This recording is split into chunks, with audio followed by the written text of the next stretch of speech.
Channel people இளையராஜாவோட மகளான பவதாரணி இப்போ இறந்துட்டாங்க அப்படின்ற நியூஸ் நமக்கு நல்லாவே தெரியும். அப்படி இருக்கும் சமயத்தில் இப்போ முக்கியமான விஷயம் என்ன அப்படின்னு பார்த்தீங்கன்னா, அவங்கள பற்றியான நியூஸ் சோஷியல் மீடியாவில் பயங்கர ஸ்பீடாக வந்து வளம் வந்துகிட்டு இருக்கு.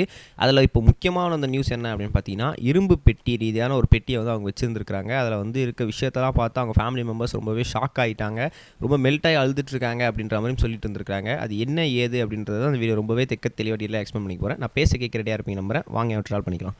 முதல்ல ஒரு விஷயம் என்ன அப்படின்னு பார்த்தீங்கன்னா, அந்த இரும்பு பெட்டி அப்படின்றது கண்டிப்பாக 80s 90s கிட்ஸாக நீங்கள் இந்த வீடியோ வந்து பார்த்துட்டு இருக்கீங்க அப்படின்னா உங்களால் அது இமேஜின் பண்ணியே பார்க்க முடியும் அது என்ன பெட்டி அப்படின்னு சொல்லி. ஏன்னா வந்து பழைய இன்ஃபர்மேஷன்ஸ்லாம் அந்த இரும்பு பெட்டிக்குள்ளே தான் சேகரித்து வச்சுருப்பாங்க. இப்போ அந்த இரும்பு பெட்டியை வந்து நம்ம பவதாரணி வீட்டிலேருந்து கண்டெடுத்திருக்காங்க.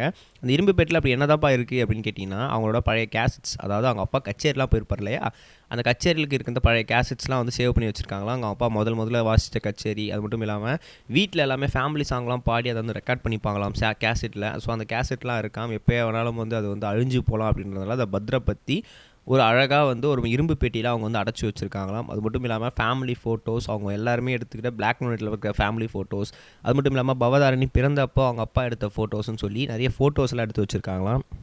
அஃப்கோர்ஸ் வந்து நம்ம இளையராஜா மாதிரியே தான் இருக்காங்க நம்ம பவதாரணி. அவங்களுக்குமே சோஷியல் மீடியா சுத்தமாக பிடிக்க மாட்டேங்குது. அதனாலே வந்து என்ன பண்ணியிருக்காங்கன்னா, அவங்களோட மெமரிஸான ரீதி எல்லா ஃபோட்டோஸுமே வந்து முக்கியமானது எல்லாமே இரும்பு பெட்டியில் சேகரித்து வச்சுருந்ததாகவும் ஒரு சில தகவல்கள் சொல்லியிருக்காங்க. அந்த இரும்பு பெட்டியில் மோஸ்ட் ஆஃப் வந்து என்ன இருக்குது அப்படின்னு பார்த்தீங்கன்னா, அவங்களோட மேரேஜ் ஆல்பம்ஸ், அது மட்டும் இல்லாமல் அவங்க அப்பாவோட கச்சேரியோட கேசட்ஸ், அது மட்டும் இல்லாமல் அவங்க அப்பா என்னெல்லாம் படத்துக்கு வாசித்தாரோ அதோட கச்சேரி கேசட்ஸ் இதெல்லாம் இருக்குது. அது மட்டும் இல்லாமல் இவங்க வந்து நிறைய படத்துக்காக டேரக்டர்ஸ்கிட்டலாம் உதவி பண்ணியிருப்பாங்க இல்லையா, அது மட்டும் இல்லாமல் நிறைய வந்து மியூசிஷியன்ஸ்கிட்டலாம் வேலை செஞ்சுருப்பாங்க. அவங்க ஊர்லாம் இருக்கும்போது சேர்ந்து எடுத்த ஃபோட்டோஸ்லாம் அந்த கேசட்ஸில் ஃபிலிமாக வந்து சேவ் பண்ணி வச்சுருக்காங்களாம். இதை விட முக்கியமான விஷயம் என்ன அப்படின்னு பார்த்தீங்கன்னா, அந்த இரும்பு பெட்டியில் நம்மளோட பவதாரணியோட பட்டு புடவை, அதாவது வந்து அவங்க வந்து மேரேஜ் அப்போ கட்டியிருக்க அந்த புடவை வந்து அதில் வந்து எடுத்து பத்திரமா சேகரித்து வச்சுருக்காங்க. ஸோ இதுதான் நியூஸ் உள்ள டாப் ஆஃப் த நியூஸாக போயிட்டுருக்கு. நம்ம நெக்ஸ்ட் வீடியோ கைஸ் பை. இது வரைக்கும் கனெக்டிங் டிவிக்கு சப்ஸ்கிரைப் பண்ணனா மறக்காமல் சப்ஸ்கிரைப் பண்ணிக்கங்க. உடனடி அப்டேட்ஸ் பெறுவதற்கு நோட்டிஃபிகேஷன் பெல்லையும் கிளிக் பண்ணிக்கங்க.